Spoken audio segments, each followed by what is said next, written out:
Person जहां भी जाता है वहां एक अफेयर करके आ जाता है। बस ये ही नहीं, वो उनसे शादी भी कर लेता है। टोटल उसने ऐसा 6 बार किया। तो ये थी कंप्लेंट मेरी एक लेडी पेशेंट की। My name is doctor Sharjah and I will be sharing with you one OPD story. तो कल मेरी एक पेशेंट आई थी, उसकी प्रेजेंट कंप्लेंट ये थी कि लोअर बैक पेन था उसे 10 सालों से, और राइट साइड ज्यादा पेन था लेफ्ट साइड से, एंड उसके अलावा उसे प्रोफ्यूज ल्यूकोरिया की प्रॉब्लम थी, जिससे हम लोग बंगाली में शादा शाप बोलते हैं। एंड उसके अलावा इचिंग प्रोफ्यूज था, एंड उसके हेड में पेन रहती थी, होर्सनेस ऑफ वॉइस हमेशा ही रहता था, aggravation with cold food cold water, एमेलियोरेशन with warm water, मतलब कि आराम मिलता था उसे गर्म पानी पीने से और तकलीफ होती थी उसे ठंडा कुछ खाने से। तो उसके अलावा मैंने जब हिस्ट्री पूछा तो मुझे पता चला कि एक हिस्ट्री ऑफ फॉल था। 30 साल पहले वो पेड़ के ऊपर से गिर गई थी, तब वो 1 महीना के लिए बेहोश थी। उसके बाद जब वो उससे होश आया तो उससे कुछ भी याद नहीं था। उसके अलावा तब तो उससे और कोई प्रॉब्लम्स नहीं आई।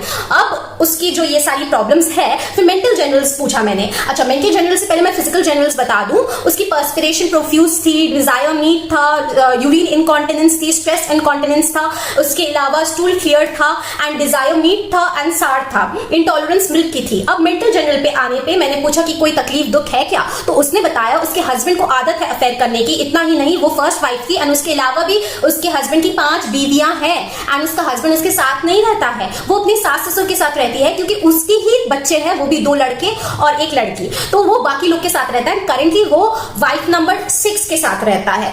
तो ये इससे उससे क्या इफेक्ट पड़ता है, ये कुछ उसके 15 सालों से लाइफ में ये चलते आ रहा है, एंड वो इससे अभी तक यूज टू नहीं हुई है। अभी भी वो शॉक में है कि कोई ऐसा कैसे कर सकता है, मेरा हस्बैंड मेरे साथ ऐसा कैसे कर सकता है। उसे इमोशनल ट्रॉमा मिला है, इमोशनल शॉक में है। हाँ, उससे पूछने में पता चला कि उसको दुख ज्यादा है एंगर से, बट एंगर भी है तो सप्रेस्ड एंगर है, सप्रेस्ड इमोशंस है, सप्रेस्ड ग्रीफ है। तो आप क्या कह सकते हो कि आप मुझे बता सकते हो कि कौन से मेडिसिन दिमाग में आ रहा है? नाट्रोम्यूर तो आप जरूर सोच रहे होगे, आप इग्मेशिया भी सोच रहे होगे, शायद आप स्टैफिसाइड्रिया भी सोच रहे होगे, बट मैं बता दूं मैंने उसे दिया arnica Montana 1 and 2 doses. But मैंने ऐसा क्यों किया? जस्ट हिस्ट्री ऑफ फॉल देखकर आर्निका दे दिया, बस इतना ही हो गया? नो, आप भूल रहे हो कि बोरिक अगर आप खोलोगे तो आर्निका मोंटाना में साफ साफ लिखा है कि आर्निका मोंटाना फिजिकल ट्रॉमेटिज्म के लिए ही नहीं, मेंटल ट्रॉमेटिज्म, मेंटल शॉक के लिए भी एक बहुत अच्छा मेडिसिन है। तो मेंटल एंड फिजिकल ट्रॉमेटिज्म के लिए मैंने आर्निका से शुरू किया, एंड देन फॉलो अप पे जैसा केस पिक्चर मिलेगा वैसा ही प्रोसीड करूंगी।